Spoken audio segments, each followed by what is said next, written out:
Assalamualaikum warahmatullahi wabarakatuh. Saya Arum Sulistianingsih dengan NIM 53020200087. Di sini saya akan melanjutkan pembahasan yang sebelumnya sudah dijelaskan oleh rekan saya, Putri Ayu Alislawati. Di sini saya akan menjelaskan aksiologi pengetahuan mistik. Yang pertama, kegunaan pengetahuan mistik. Pengetahuan mistik sangat subjektif, yang tahu cara menggunakannya adalah pemiliknya sendiri.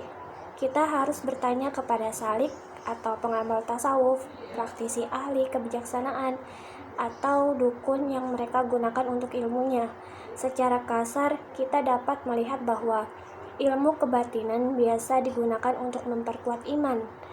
Ilmu putih digunakan untuk kebaikan, sedangkan ilmu hitam digunakan untuk tujuan jahat.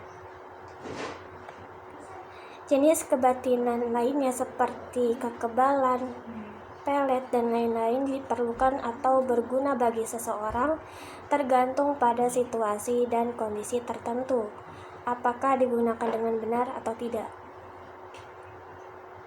Kemudian cara mengetahui apakah mistisisme magis itu hitam atau putih, mari kita lihat dari segi ontologi, epistemologi, dan aksiologinya.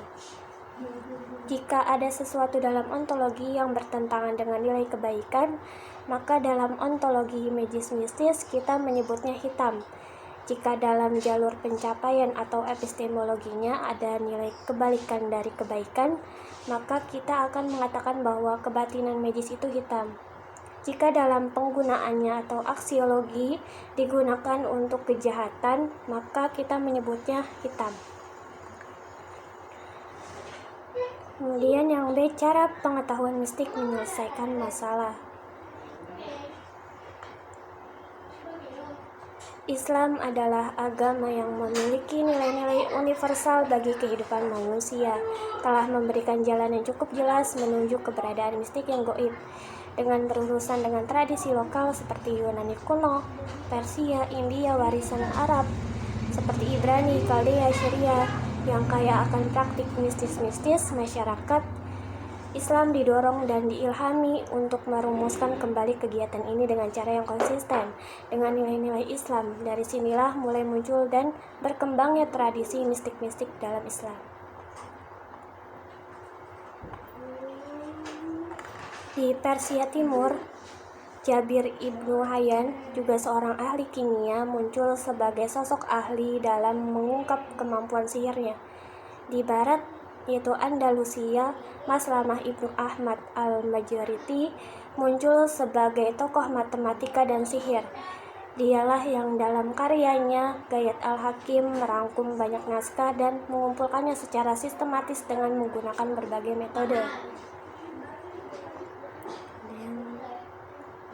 Hal ini memunculkan istilah baru dalam dunia kebatinan magis di dunia Islam yang disebut dengan ulum al-hikmah, yang berisi antara lain rahasia surat-surat Al-Quran yang mengandung kekuatan magis, rahasia wafak, rahasia asma ilahi, ayat-ayat ilahi, dan sebagainya.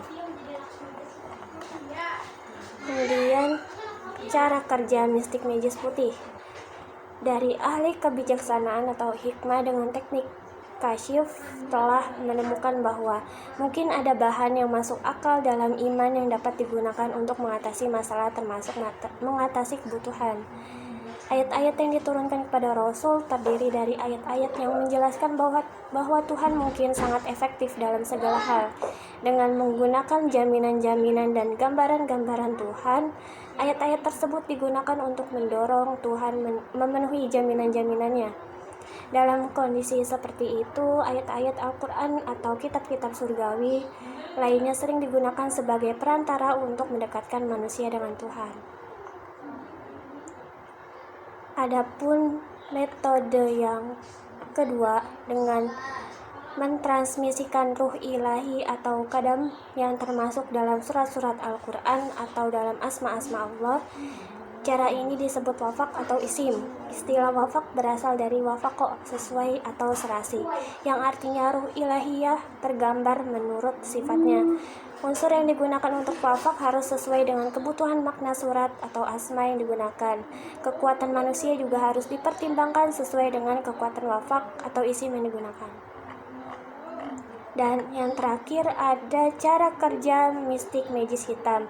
Dilihat dari bagaimana seorang penyihir menarik foto korban menggunakan dengan cara yang dia inginkan. Dia berencana untuk melakukan sesuatu kepada orang tersebut, baik itu dalam bentuk gambar, nama, atau atribut.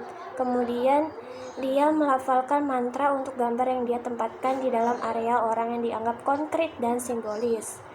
Saat dia mengulangi kata-kata yang mengerikan itu, dia mengumpulkan air liur di mulutnya dan menyemprotkannya ke gambar itu.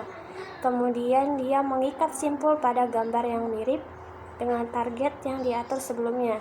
Dia menganggap simpul itu efektif dan kuat dalam latihan sihir, hingga dia meminta para jin untuk bersatu guna membuat mantra lebih kuat. Dia mengeluarkan roh jahat dengan ekstra. Akibatnya sihir yang diperbuatnya pun terjadi. Sekian pemaparan materi dari saya. Kurang lebihnya mohon maaf. Wassalamualaikum warahmatullahi wabarakatuh.